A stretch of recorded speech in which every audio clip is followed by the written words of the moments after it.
Shalom, selamat sore Bapak Ibu Saudara kasih Tuhan.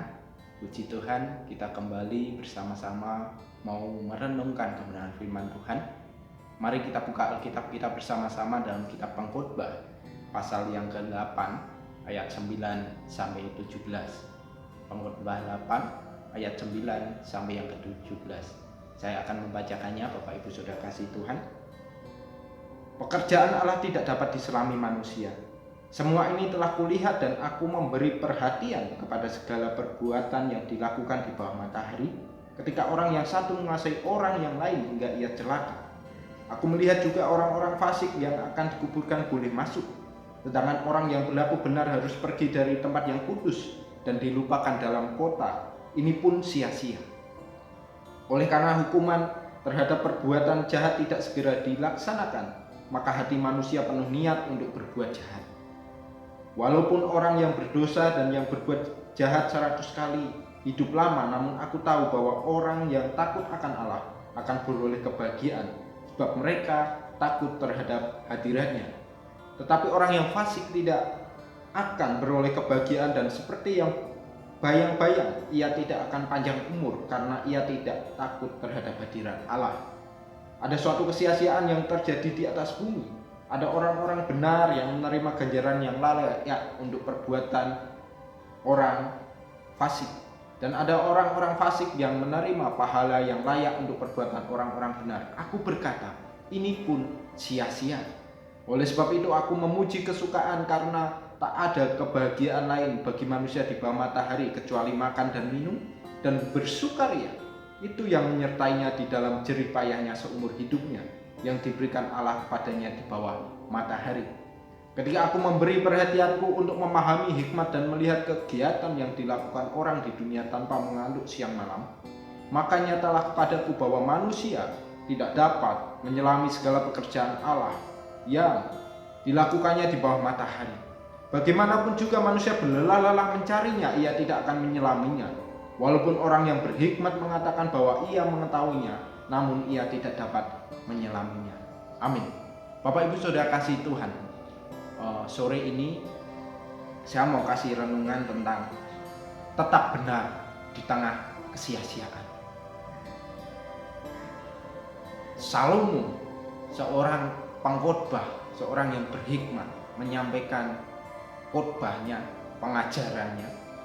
Dia melihat situasi kondisi dunia, bahwa ada orang-orang fasik yang mendapat ganjaran yang harusnya didapat orang-orang benar. Umur orang-orang fasik lebih panjang daripada umur orang-orang benar. Tapi di situ ditekankan bahwa itu semua kesia-siaan. Nah, Bapak Ibu Saudara kasih Tuhan, lalu bagaimana kita hidup saat ini pun banyak orang seperti itu. Ada orang baik mendapat hal yang seharusnya orang jahat dapatkan, atau sebaliknya. Lalu bagaimana kita hidup di tengah dunia yang penuh kesia-siaan ini? Ataukah lebih baik kita tiada, atau bagaimana? Nah, oleh sebab itu Bapak Ibu Saudara kasih Tuhan, sore ini saya mau kasih perenungan tentang tetap benar di tengah kesia-siaan. Nah, ada 2 poin yang membuat kita bisa tetap benar di tengah dunia yang penuh kesia-siaan ini. Yang pertama, takut akan Allah. Salomo sadar bahwa takut akan Allah menghasilkan kebahagiaan. Orang benar yang hidup takut akan Allah akan menghasilkan kebahagiaan. Di dunia ini orang hanya satu yang dicari sebenarnya, kebahagiaan, sukacita, kegembiraan. Banyak orang di luar sana memiliki segala sesuatu, tapi mereka mengalami tekanan, mengalami krisis, baik secara spiritual, secara emosional, moral. Ketakutan-ketakutan terjadi. Masa-masa ini masa-masa di mana orang banyak mengalami goncangan secara psikologis. Kurang bahagia, tertekan dengan situasi dan kondisi yang ada.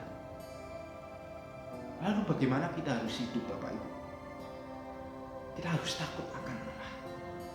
Takut akan Allah berarti kita memiliki ketundukan, memiliki sikap ketaatan, memiliki sikap rasa penuh cinta kepada Tuhan.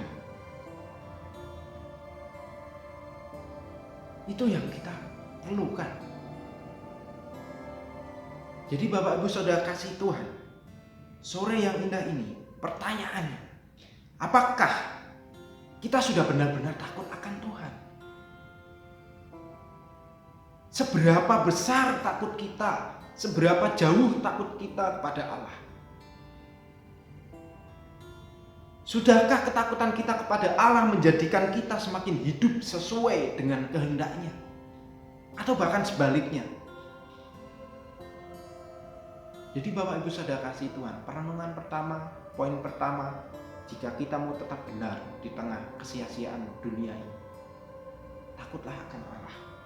Raja Salomo berkata bahwa, namun aku tahu bahwa orang yang takut akan Allah akan beroleh kebahagiaan, sebab mereka takut terhadap hadirat-Nya. Itu poin yang pertama. Yang kedua, sebagai manusia, kita hidup di tengah kesia-siaan dunia, supaya kita tetap benar adalah sadar bahwa manusia tidak dapat menyelami segala pekerjaan Allah. Ini menunjukkan bahwa manusia ada batasnya. Manusia tidak ada apa-apanya. Manusia hanya bisa mereka-reka, namun tidak benar-benar menyelaminya. Menyelami berarti kalau kita menyelam di tengah laut, masuk ke dalam, Bapak. Bukan hanya di atas. Kalau di atas itu berenang. Kau menyelam itu sampai ke dalam. Jadi artinya bahwa kita menyelami, jadi masuk ke dalam apa yang dilakukan Allah, pekerjaan Allah apa yang sedang Ia kerjakan di dunia ini. Lalu kalau begitu, karena kita nggak bisa menyelami, apakah kita harus stop?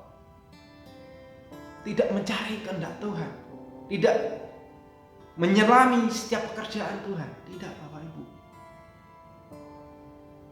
Kita mau sadar diri bahwa kita tidak mampu, kita butuh Tuhan. Tuhan yang akan menunjukkan kepada kita apa yang harus kita lakukan, pekerjaan apa yang Tuhan sedang kerjakan bagi hidup kita saat ini, di tengah situasi yang penuh sia-sia ini. Tuhan yang menunjukkan. Bagaimana setelah Tuhan menunjukkan kepada kita apa yang harus kita lakukan? Lakukan. Sadar bahwa kita nggak bisa menyelami pekerjaan Tuhan, tapi Tuhan bisa menunjukkan pekerjaannya bagi kita untuk kita lakukan dengan ketaatan. Jadi mari Bapak Ibu Saudara kasih Tuhan, di bawah matahari ini, dalam artian kita di dunia ini, ada bagian-bagian yang tidak bisa kita lakukan. Hanya Tuhan yang bisa lakukan. Kenapa banyak orang ateis? Kenapa banyak orang hidup tidak percaya Tuhan? Karena merasa bahwa dirinya bisa menyelami apa yang Tuhan kerjakan. Tidak memiliki kesadaran bahwa kita manusia terbatas. Oleh sebab itu Bapak Ibu Saudara kasih Tuhan, sore yang indah ini, perenungan singkat mengingatkan kita bagaimana kita mau hidup benar di tengah kesia-siaan dunia ini. Takutlah akan Allah. Ketundukan, ketaatan. Mari kita lakukan firman. Ketika kita membaca firman, jangan hanya membaca, tapi kita takut akan Allah dengan mentaati dan melakukannya di hari-hari ini. Dan kita sadar bahwa kita tidak bisa menyelami pekerjaan Tuhan. Namun kesadaran itu membuat kita tahu bahwa kita butuh Tuhan. Jangan merasa hebat, jangan merasa bangga diri bisa melakukan segala sesuatu. Terima kasih Bapak Ibu Saudara kasih Tuhan. 2 poin itu mengingatkan kita, mari kita hidup benar di tengah kesia-siaan. Shalom, Tuhan Yesus memberkati kita semua. Amin.